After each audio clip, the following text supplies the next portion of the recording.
Bəzən bəzi valideynlər Quran-Kərim müəllimlərinə müraciət edirlər ki, istəyirəm ki, övladlarım Quran-Kərimi tam bir şəkildə əzbərləsin və gələcəkdə Quran-Kərim müəllimi olsun.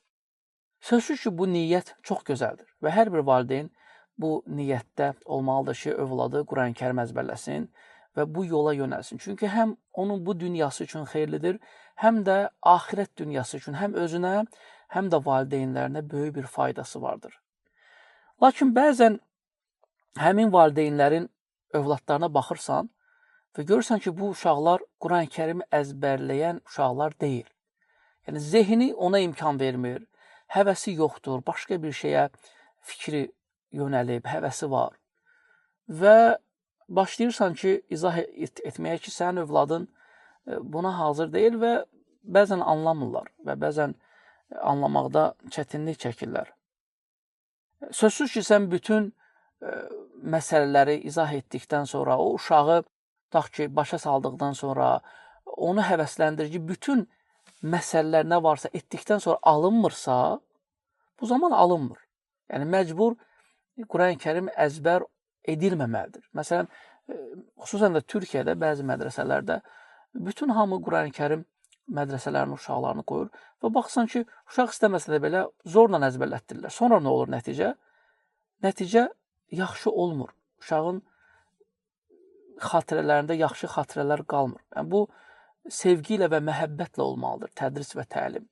Zorla, məcburən tədris etmək, əzbərləməlisən, mütləq, yoxdur belə bir şey. Yəni, Quran-Kərim praktikasında belə bir şey olmur. Uşağı başa salmaq lazımdır, izah etmək lazımdır, üzərində durmaq lazımdır, həvəsləndirmək lazımdır. Bunlar hamısı lazımdır. Lakin zor tətbiq etmək qəti və qəti qadağandır. Və bu anda İbnül Qeyyimin bir sözü yadıma düşdü. İstədim onu sizinlə bölüşüm. İbnül Qeyyim buyurur ki, övladlar 3 yerə bölünür.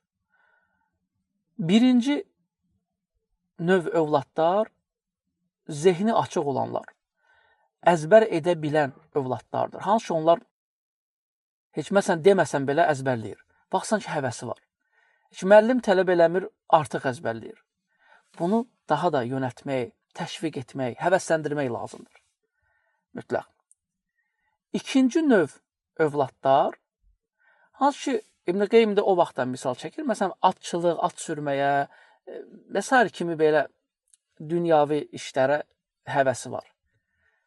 Məsələn, yəni zehni işlərlə məşğul olmaq istəmir.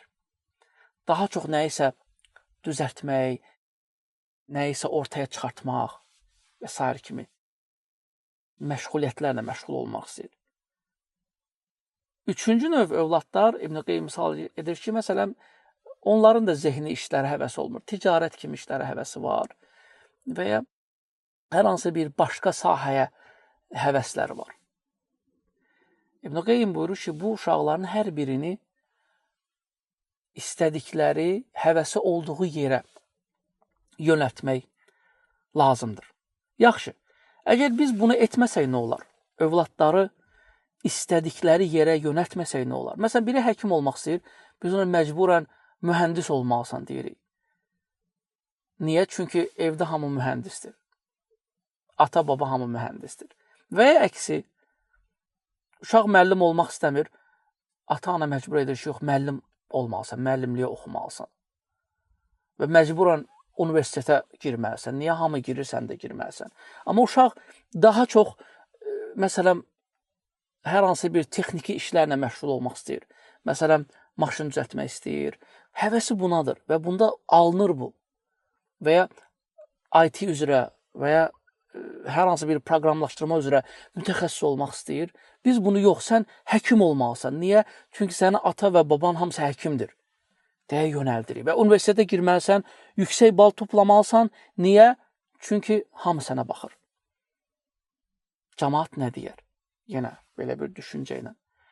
İbn-i Qeym buyurur ki, əgər biz bu uşaqları yerində, hərəsini öz yerinə qoymasaq, istəklərinə uyğun, həvəslərinə uyğun, deyir, lə yuflihu fīmə vəccəhtəhu ləh. Sən heç vaxt fəlah, uğur qazanmazsan, o məsələdə ki, onu yönəltdin. Yəni, məsələn, həkim olmaq istəyirdi, müəllim etdinsə, orada uğur qazanmaz. Nə sən, nə də o. وَيَفُوتُهُ فِي مَا كَانَ مُهَيِّئَ لَهُ. Və onun üçün hazır olan, onu üçün rahat olan bir şey isə onun əlindən alarsan. Yəni, yönəltdiyin bir şey ona fayda verməz, uğur qazanmazsan və onun üçün hazırlandığı, onun üçün rahat olan işi isə onun əlindən almış olarsan. Ona görə bu məsələlərə diqqət edək. Yəni, hər bir kəs, hər bir övlad həkim, müəllim və ya hafiz olmalıdır deyə bir düşüncə yoxdur.